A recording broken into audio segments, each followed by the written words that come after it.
जैसे जैसे मैं बड़ी होती जा रही हूँ वैसे वैसे मैं इस दुनिया की हर चीज़ को जानती जा रही हूँ। एक दिन मैंने मेरे पापा से पूछा, ये एक्टिवा नीचे क्यों चलती है, ये प्लेन की तरह ऊपर क्यों नहीं उड़ती है, और जो ये पेड़ के पत्ते हैं ये नीचे क्यों गिरते हैं, ये ऊपर आसमान में क्यों नहीं चले जाते हैं। तो मेरे पापा ने कहा, ये सब होता है हमारी पृथ्वी में ग्रेविटी के कारण। तो मैंने मेरे पापा को पूछा कि ये ग्रेविटी क्या होती है। तो मेरे पापा ने कहा, चलो ठीक है, तुम्हें ग्रेविटी समझाते हैं और साइंस की कुछ मिस्ट्री भी सुलझाते हैं। उसके बाद मेरे पापा मुझे ले गए साइंस सेंटर में, और ये बहुत ही ज़्यादा बड़ा था। मैं सोच रही थी कि यहाँ पे अंदर क्या क्या होगा मेरे जानने के लिए।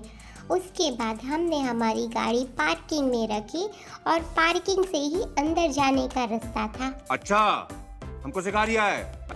तो अब हम पहुंच चुके थे अंदर, और फ्रेंड्स यहाँ पर बहुत सुंदर सुंदर टेबल रखे हुए थे जो बिल्कुल यूनिक तरीके से बनाए गए थे।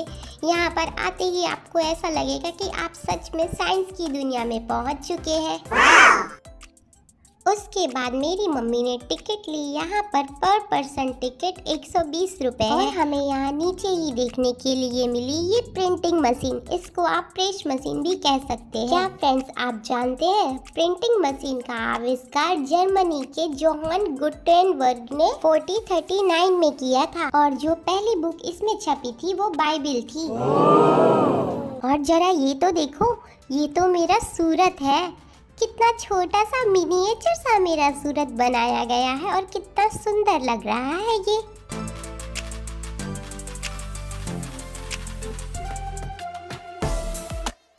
और देखो तो फ्रेंड्स, ये थर्माकोल से वृंदावन के चंद्रोदय मंदिर का निर्माण किया गया है।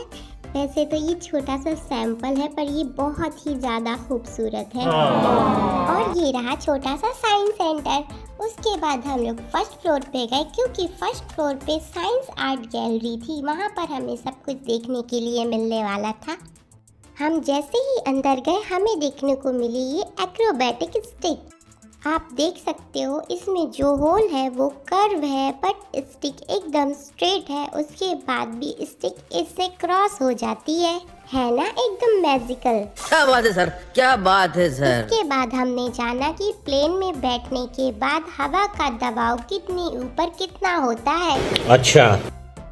और साथ ही हमने यहाँ पर चेक किया हवा का प्रेशर। जैसे ही हमने ये स्विच दबाई ये बहुत तेज हवा निकलने लगी। और देखो तो फ्रेंड्स, ये मेरी छोटी छोटी सी पोनी टेल भी हिलने लगी और ये मेरे बाल भी खड़े हो गए। और आगे हमने देखी एक ऐसी विंडो जो गोल गोल घूमती है, तो हमें ऐसा लगता है कि वो खुली हुई है। और हमारे घर पर आने वाली लाइट कैसे उत्पन्न होती ये भी यहाँ बताया गया है। और ये मशीन कंपन को दर्शाती है। ये दोनों अलग अलग थे, पर जैसे ही स्विच प्रेस करते हैं तो कंपन की वजह से ये जॉइंट हो जाते हैं।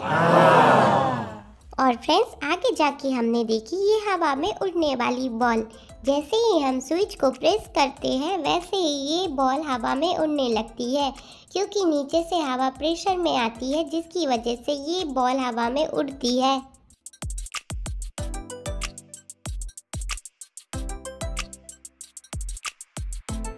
और जरा आप ये तो देखो, ये एक ऐसा लिक्विड है जिसमें अलग अलग 3 कलर हैं, पर आप इसको जितना भी घुमाओगे वो कभी मिक्स नहीं होगा। चल झूठा। इसीलिए इसका नाम इम्पॉसिबल मिक्सर है।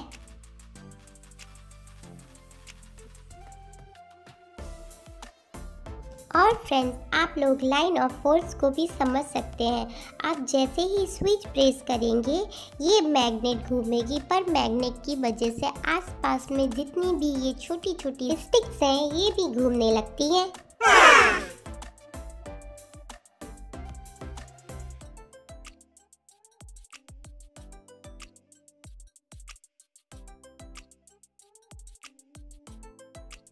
उसके बाद हमने यहाँ पर देखी ये विद्युत मोटर, और साथ ही हमने पता लगाया कि कौन सी मैग्नेट कौन सी जगह पर है। उसके बाद हमने देखा ये लाइव करंट। और हमने यहाँ पर देखा कि बाहर से देखने पर फिश नहीं दिखती है, पर जैसे ही हम इसको ग्लास से देखते हैं ये फिश कलरफुल दिखने लगती है। और आप इसको राउंड घुमाएंगे तो फिश कलर भी चेंज करती है। आपको ये कैमरे में क्लियर नहीं दिख रहा होगा क्योंकि ग्लास भी बहुत गंदा है, पर ऐसे ही आप देखोगे तो ये बहुत सुंदर है। और जरा ये तो देखो, हवा में उड़ती हुई डिश। जैसे ही आप स्विच प्रेस करेंगे ये डिश हवा में उड़ने लगती है। और आगे जाकर मैंने देखा वहाँ पर लिखा था आंखों पर भरोसा मत करो। मैंने कहा ऐसा क्या है, ये सिंपल सा पंखा तो है। जैसे ही मैंने स्विच प्रेस करी ये पंखा तो मुझे बिल्कुल यूनिक ही लगा। समझ ही नहीं आ रहा था ये कौन सी दिशा में घूम रहा है। आमतौर पर तो शैडो ब्लैक ही होती है, पर यहाँ पर मेरी शैडो काफ़ी कलरफुल थी, वो भी 3 कलर की थी। और तो और फ्रेंड, मैंने तो यहाँ पर देखा कि मैं तो यहाँ से चली गई थी पर मेरी शैडो तो यहीं पर रह गई थी, देखो तो। और मैंने यहाँ पर देखा ऐसा बल्ब जो रोशनी ही नहीं देता है। ये पाइप के अंदर एक ऐसा बल्ब था जो चल तो रहा था पर बिल्कुल भी इसका उजाला नहीं था। ये देखिए आप लोग खुद ही, भाई ऐसा बल्ब मैं मेरे घर पे तो कभी भी ना लगवाऊं। साइंस अपने आप में ही एक मिस्ट्री है। आप इसके बारे में जितना जानोगे आपको उतना ही कम लगेगा। आप बच्चे हो या बड़े, इसको जानने के लिए आपकी जिज्ञासा कभी खत्म नहीं होती है। इसीलिए हमारे साइंटिस्ट नया नया आविष्कार करते रहते हैं। लो अब आप इसको ही देख लो। ये देखो, मेरा सर तो है पर मेरा धड़ तो है ही नहीं। ये कोई जादू नहीं है, बट इसको इस तरह से डिजाइन किया गया है। और जरा इस मिरर को तो देखो, इसने तो मेरी काया ही बदल दी है। कभी इसने मुझे बिल्कुल लंबा कर दिया तो कभी इतना छोटा कर दिया, और देखो तो अब मुझे इसने कितना मोटा भी कर दिया है। इतने के बाद भी इस मिरर का दिल नहीं भरा तो इसने तो मुझे उल्टा भी कर दिया। यहाँ पर आपके जानने के लिए बहुत सारी चीज़ें हैं। मैं आपको हर एक चीज़ डिटेल में नहीं बता सकती क्योंकि ये वीडियो बहुत लंबा हो जाएगा। ऑलरेडी ये वीडियो बहुत ही ज़्यादा लंबा हो चुका है, पर आगे आपके देखने के लिए बहुत सारी चीज़ें हैं फ्रेंड्स, तो लास्ट तक वीडियो ज़रूर देखिएगा।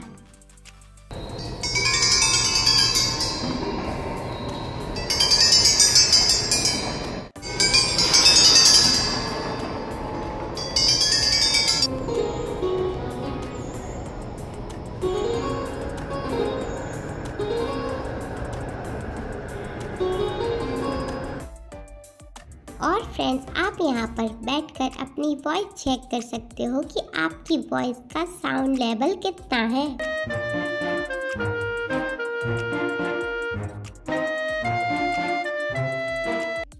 आमतौर पर ढलान से चीज़ें नीचे की तरफ जाती है, पर ये तो बिल्कुल यूनिक ही था।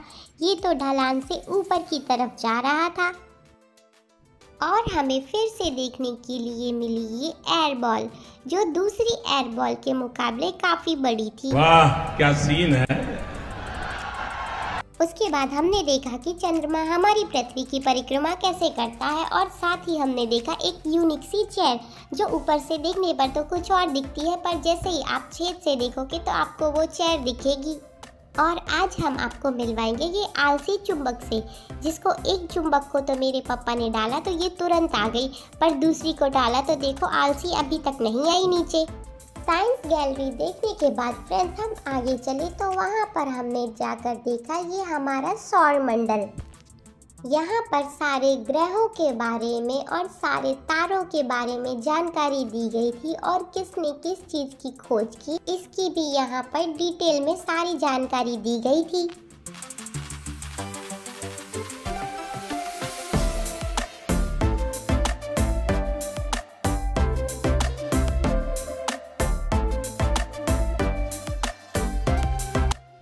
और जरा ये तो देखो फ्रेंड्स, यहाँ पर तो सारे रॉकेट के सैंपल दिए गए हैं, कितने ज़्यादा सुंदर लग रहे हैं।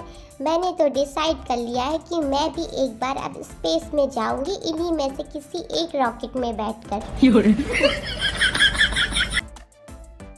ये आपको जो छोटे छोटे से स्पेस सूट पहने हुए डॉल दिख रहे हैं, आप जैसे ही उनको राउंड राउंड घुमाओगे आपको ऊपर स्क्रीन पर स्पेस सूट की सारी जानकारी आएगी।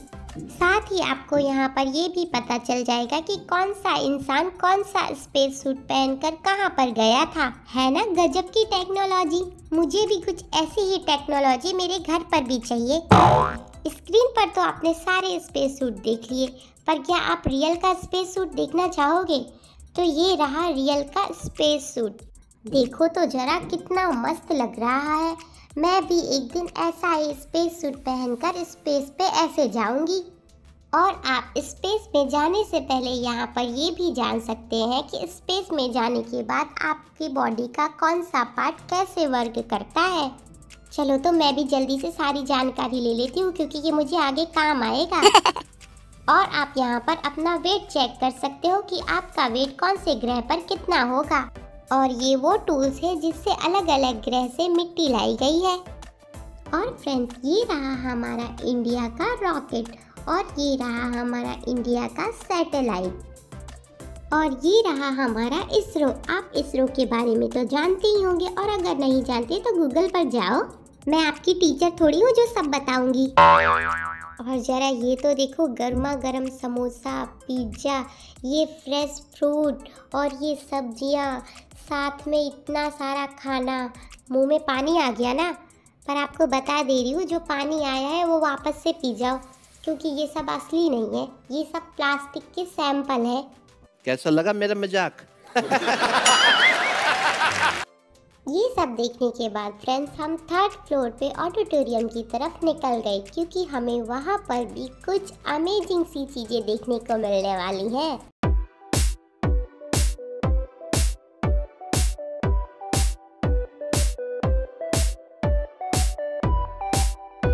यहाँ पर सबसे पहले हमने देखी हमारी पृथ्वी, जिसको देखने से ऐसा लग रहा था हम स्पेस से ही इसको देख रहे हैं।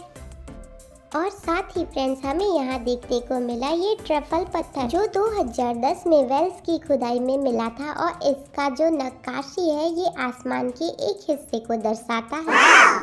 और फ्रेंड्स, जरा ये इनुइट मून मार्क्स तो देखो, और ये नेब्रोट डिस्क तो देखो, ये 3600 साल पुरानी है। और यहाँ पर मैंने देखा कि हमारे पूर्वज खेती कैसे करते थे। फ्रेंड्स, आज के ज़माने में खेती करना काफ़ी हद तक आसान हो गया है, पर पुराने ज़माने में खेती करना बहुत ही ज़्यादा मुश्किल हुआ करता था, क्योंकि पुराने ज़माने में आज की तरह साधन नहीं होते थे, तो उन्हें सारा काम हाथ से ही करना पड़ता था, और खेती करने में काफ़ी लंबा समय भी लगता था। हमारे पूर्वज पहले इस तरह का घर बनाकर रहा करते थे, क्योंकि उनके टाइम में सीमेंट और ईंट नहीं होती थी, इसलिए उन्हें बड़ी बड़ी चट्टानों को काट कर कुछ इस तरह के घर बनाने पड़ते थे। किसी ने सच ही कहा है, पृथ्वी पर सबसे समझदार जीव इंसान ही है। कभी हमारे पूर्वज इस तरह के घरों में रहा करते थे, और आज हम 20-20 माले की बिल्डिंगों पे रहते हैं। जो आप ये पत्थर की तरह देख रहे हैं, ये कोई पत्थर नहीं, हमारे पूर्वजों की लिखी गई बुक है, जिसमें हमारे ग्रहों के बारे में लिखा गया है। फ्रेंड्स, यहाँ पर बहुत सारे यंत्र थे, जिनकी जानकारी मैं आपको डिटेल में नहीं दे सकती, क्योंकि मैं आपको फिर से बोल रही हूँ, वीडियो काफ़ी लंबा हो जाएगा। इसीलिए आप सिर्फ देखिए और एंजॉय कीजिए।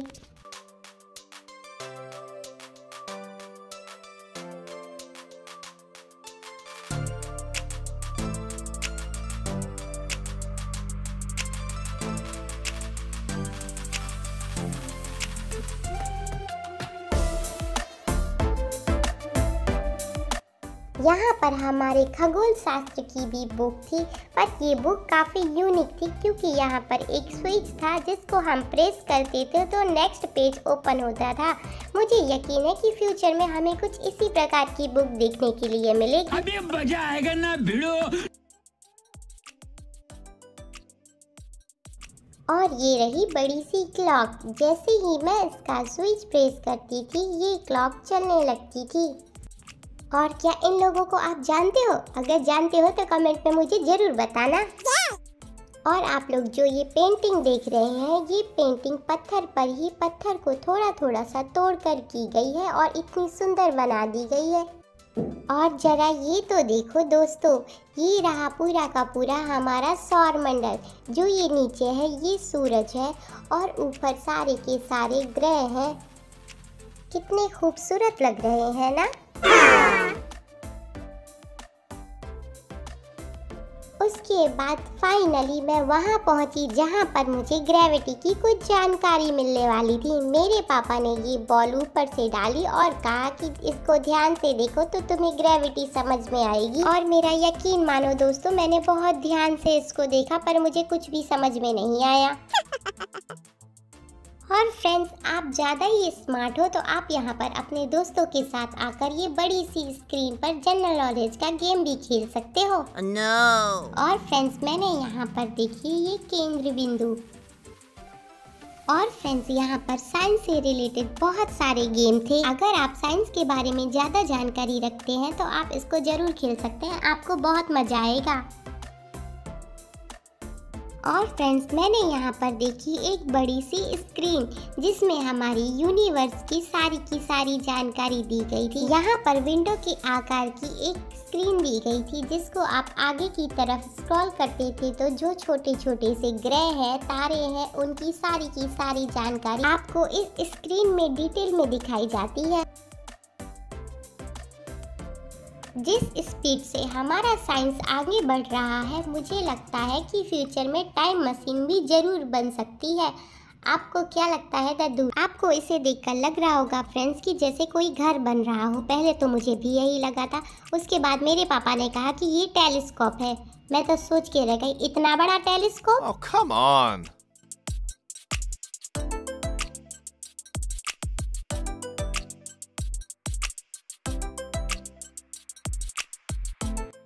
ये सब देखने के बाद फ्रेंड्स, मैं सोच रही थी कि मैं भी अब साइंस से स्टडी करूँगी। बट उसके बाद मुझे याद आया कि मेरी मम्मी ने भी बीएससी किया है और उन्होंने तो ऐसा कुछ भी नहीं बनाया है। जाने दो, पढ़ाई की टेंशन बाद में लेंगे। अभी तो ऐसे ही मम्मी पापा के साथ घूम घूम के एंजॉय कर रही हूँ। और अभी तो मैं 10 महीने की हूँ। पढ़ाई करने के लिए तो मुझे कम से कम 5 साल का होना पड़ेगा। 5 साल का होने में बहुत टाइम है, इसीलिए चलो कुछ खोज ही कर लेते हैं। ये बात है। इसीलिए फ्रेंड्स, हम पहुंच गए थे खोज में। खोज करने के लिए मुझे यकीन था कि यहाँ पर भी बहुत सारी यूनिक चीज़ें देखने के लिए मिलेगी।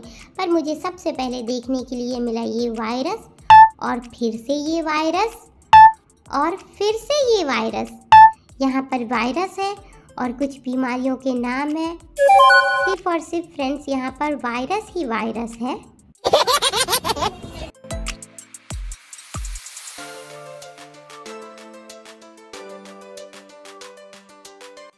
फ्रेंड्स, यहाँ पर मैंने बहुत सारे वायरसों के बारे में जाना और किस वायरस से कौन सी बीमारी होती है ये भी हमने यहाँ पर जाना। उसके बाद मेरे पेट के वायरस ने कहा कि तू जल्दी से जल्दी यहाँ से बाहर निकल और मुझे कुछ खाने को दे। उसके बाद मैं खोज सेंटर से बाहर आई तो मुझे बाहर सबसे पहले दिखा ये कौवा, और उसके बाद ये रेस्टिंग एरिया जो बहुत ही ज़्यादा सुंदर था। और जरा ये कार तो देखो, वेस्ट मटेरियल से बेस्ट बनाई गई है। अगर फ्रेंड्स, आप अमेजिंग चीज़ें देखना चाहते हैं और अपनी फैमिली को दिखाना चाहते हैं, खास करके आपके छोटे बच्चों को, तो आप यहाँ पर ज़रूर विज़िट कर सकते हैं। ये जगह मुझे बहुत पसंद आई।